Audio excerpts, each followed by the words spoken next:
universe you and I are living in is a far more novel and complicated place than the early universe was. Well, some people would say, well, that's just a consequence of the unfolding of developmental processes. But this asks the question, what are developmental processes? Why should the universe have a preference for order over disorder? Human technologies, languages, migrations, art movements, ideologies are not something different from nature. They're the same download of process that we see in the movement of continents, the evolution of new species of animals, except that these human novel emergent situations are happening much more quickly.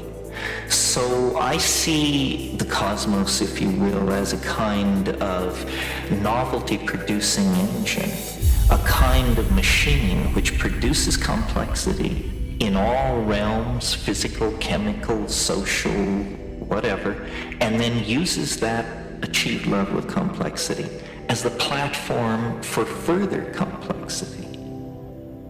Really, time is only experienced by the events which occur within it. And I maintain that the early universe had very little going on, and consequently, time moved very, very slowly. The character of time as we approach the present is that there are more and more physical domains and energetic domains in which change can occur. For example, the early universe was a pure plasma, a pure swarm of unassociated electrons. You didn't even have atomic systems, let alone chemistry, molecular chemistry, life, complex speciated life, and dynamically balanced planetary ecosystems. Each one of those more complex phenomena crystallized out or emerged, if you will, from the previous systems that had come into existence. So when I say time is speeding up, what I mean really is that more and more is happening. More and more is happening. And if you ask the question, well, what would be the ultimate state of connectivity or of happening? It's when all points are connected to all other points. Somehow this concept of connectivity is intimately linked to the concept of complexity. Consciousness is this integrative function in biology which takes data which may appear profoundly unrelated and in fact brings it into some kind of a congruent relationship. We say an organism coordinates a point of view. Well, in a way, what's happening over time is that the universe is coordinating a point of view. And as it does this, it becomes somehow more aware, more self-conscious, more being-like and less thing-like. And with the advent of human beings using spoken language, a new kind of possibility was born.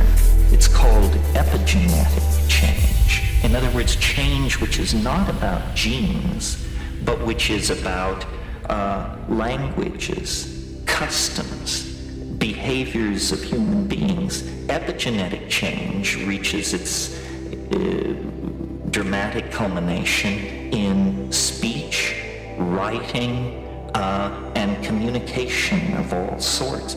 And so the carriers of epigenetic change, the human beings, are automatically then the carriers of accelerated novelty. And so when you look at, let's say, evolution on a coral reef, and you compare it, let's say, to the evolution of political ideas in modern Europe, obviously, modern Europe's rate of change in this domain is thousands of times faster. So by moving from the genetic to the epigenetic realm, we have vastly accelerated all kinds of processes. Now we appear to be about to move from the strictly human domain to the human-machine symbiosis domain. And of course, machines process information, make connections, and do their work at a rate thousands of times faster than any human being can work. In the 19th century, if you spoke of nature having a purpose, you were thought to be anti-evolution. Because in the 19th century, there was great pain to eliminate anything like preformation or teleology or purpose or God, all these things that they were trying to eliminate from evolutionary theory. And until very recently in scientific thought, the idea has been that events are pushed by the causal necessity embedded in the events which preceded them. In other words, if you ask the question, what is the most important event or moment in terms of shaping this moment, the answer would be the moment just before this moment, because it hands on the energy, the space, the time. Recently, mathematicians have evolved what they call the notion of attractors, or strange attractors in some cases. And these are processes where a dynamic is not pushed by causal necessity from behind, but it's pulled by a point in the future. What the universe is doing is it is under the sway of what I call the transcendental object at the end of time.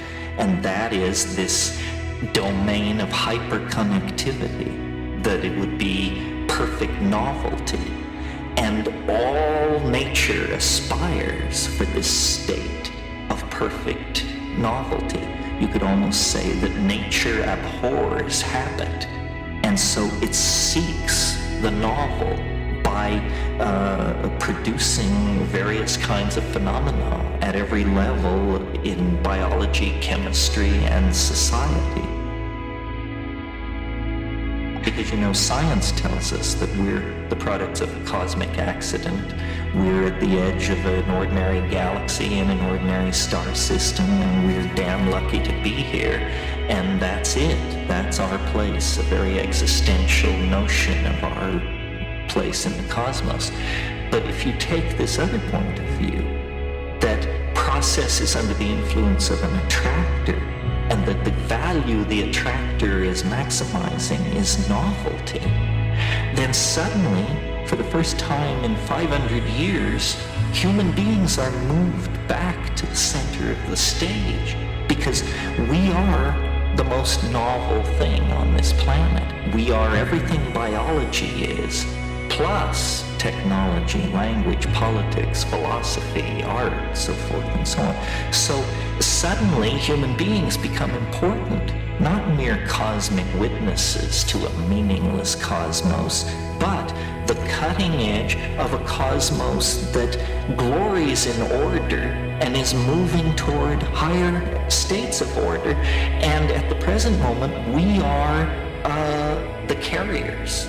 Once it was the volcanic processes that shaped this planet. Once it was the life of the early oceans. Once it was the great dinosaurs.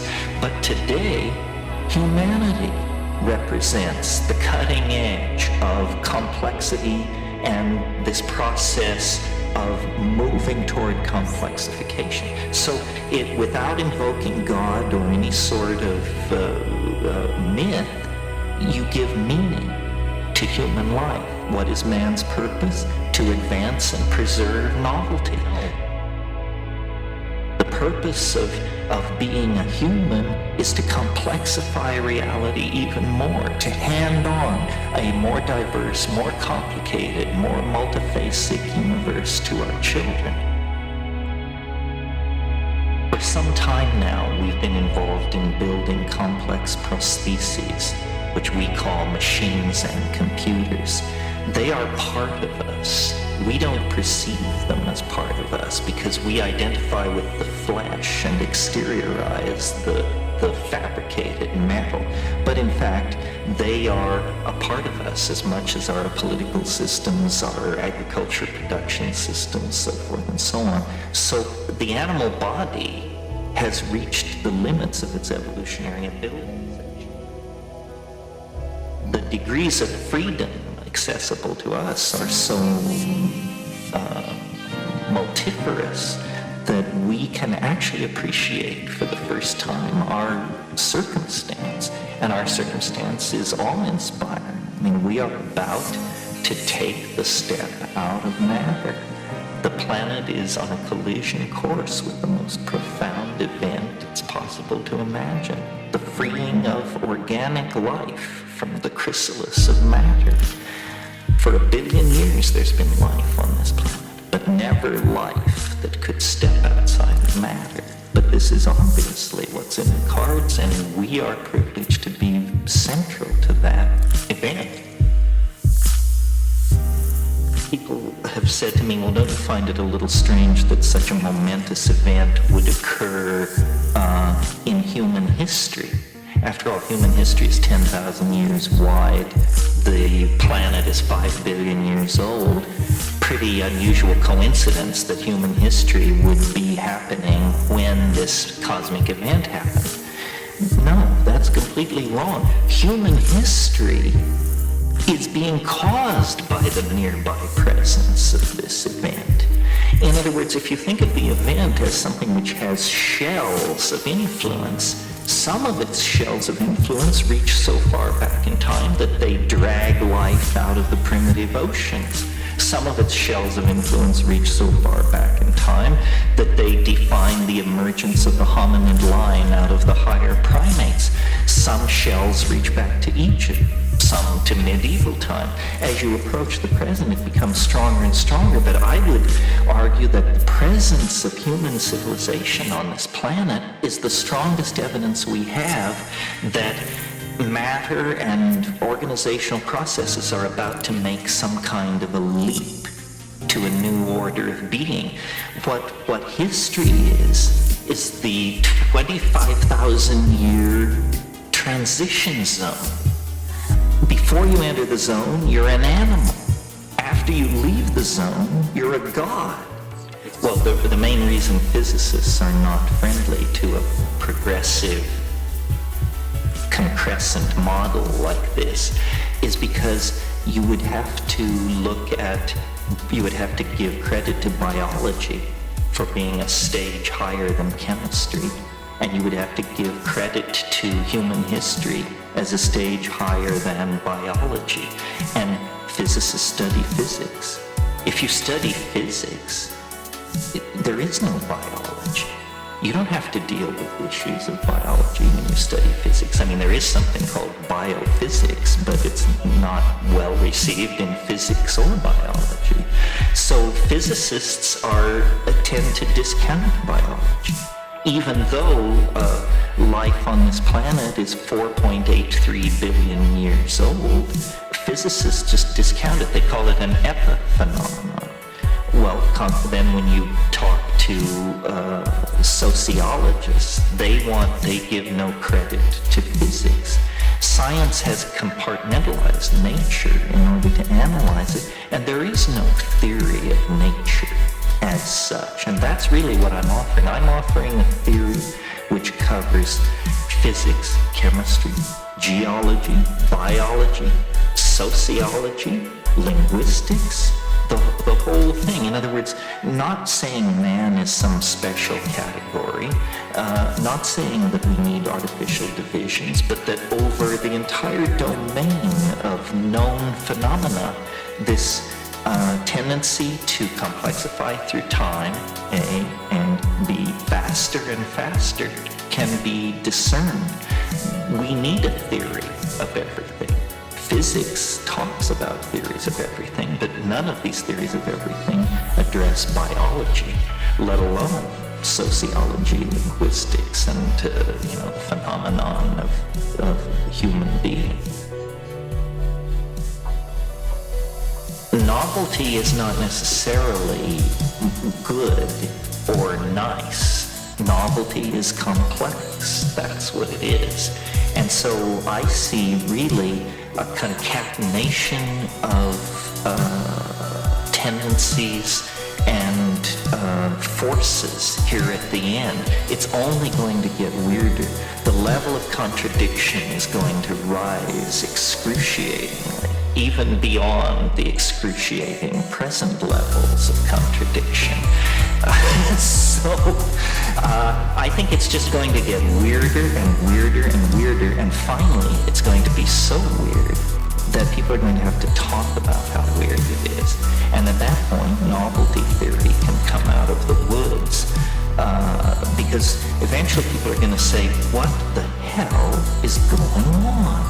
It's just too nuts. It's not enough to say it's nuts. You have to explain why it's so nuts. So between now and 2012, the next 14 years, I look for the invention of artificial life, the cloning of human beings, possible contact with extraterrestrials, possible human immortality, and at the same time, appalling acts of brutality, genocide, race baiting, homophobia, famine, starvation, because the systems which are in place to keep the world sane are utterly inadequate to the forces that have been unleashed. The collapse of the socialist world, the rise of the internet, these are changes so immense, nobody could imagine them ever happening. And now that they have happened, nobody even bothers to mention what a big deal it is. The fact that there is no such thing as the Soviet Union, people never talk about it anymore. But when I was a kid, the notion that that would ever change was beyond conceiving. So the good news is that as primates, we're incredibly adaptable to change. Put us in a desert, we survive. Put us in the jungle, we survive. Under Hitler, we survive. Under Nixon, we survive. We can put up with about anything, and it's a good thing because we're going to be tested to the limits.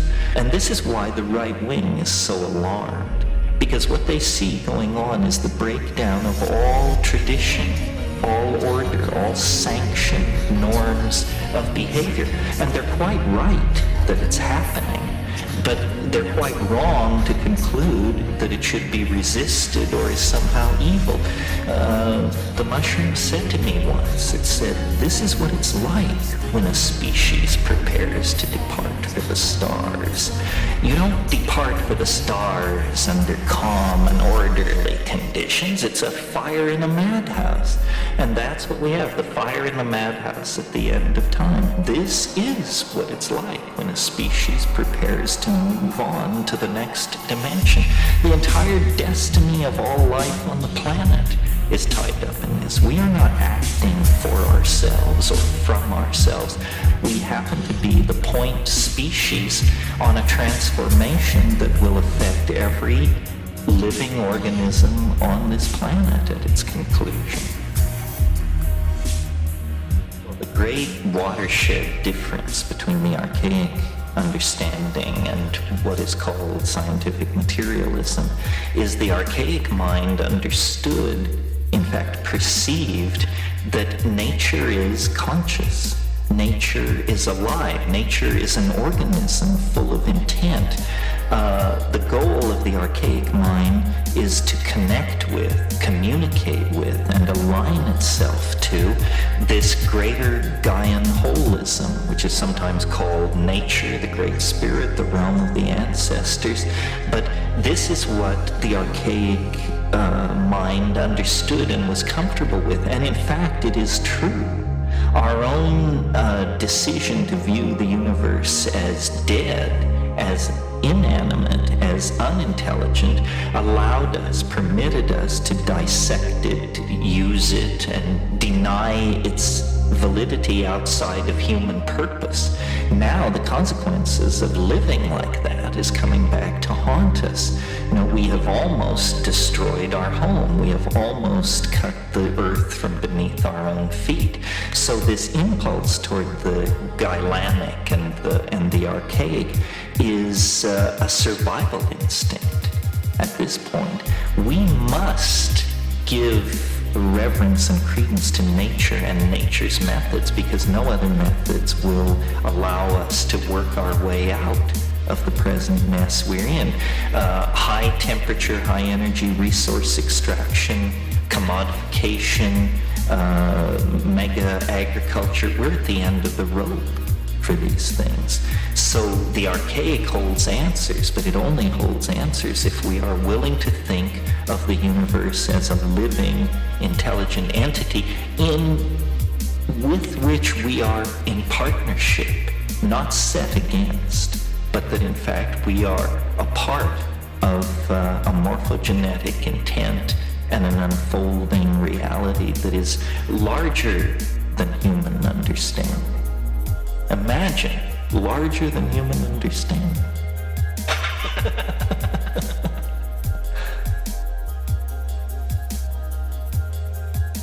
So the whole entire Milky Way galaxy is a being?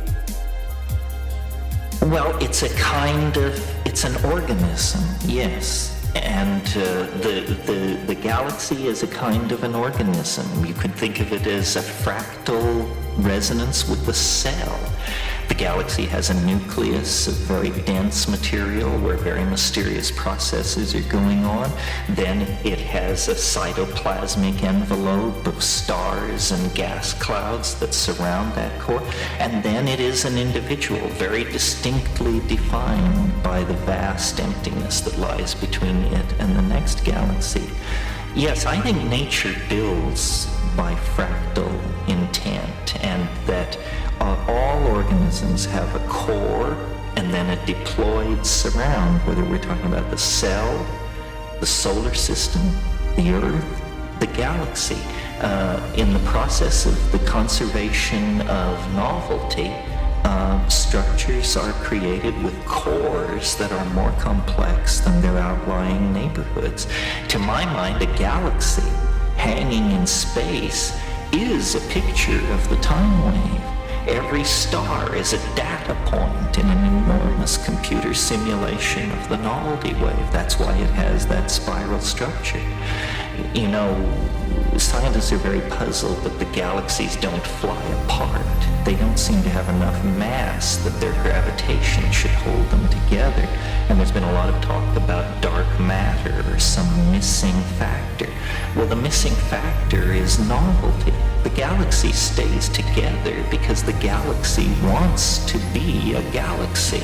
In other words, it wants to hold on to the level of novel morphology that it has achieved. It has an actual appetite for expressing itself in that form. That's why the galaxies are spirals, and in a sense, those spirals are very large pictures of the time wave where we can at last see it not confused with its background or foreground. So everything organizes itself fractally, spirally, with a dense center in its spatial domain and a dense center in its temporal domain. We are like this. Galaxies are like this. Planets, stars, bird flocks, coral reefs. But in the case of the galaxy, it's particularly easy to observe the structure because the thing is so huge that its forces dominate and damp out other forces which might distort it.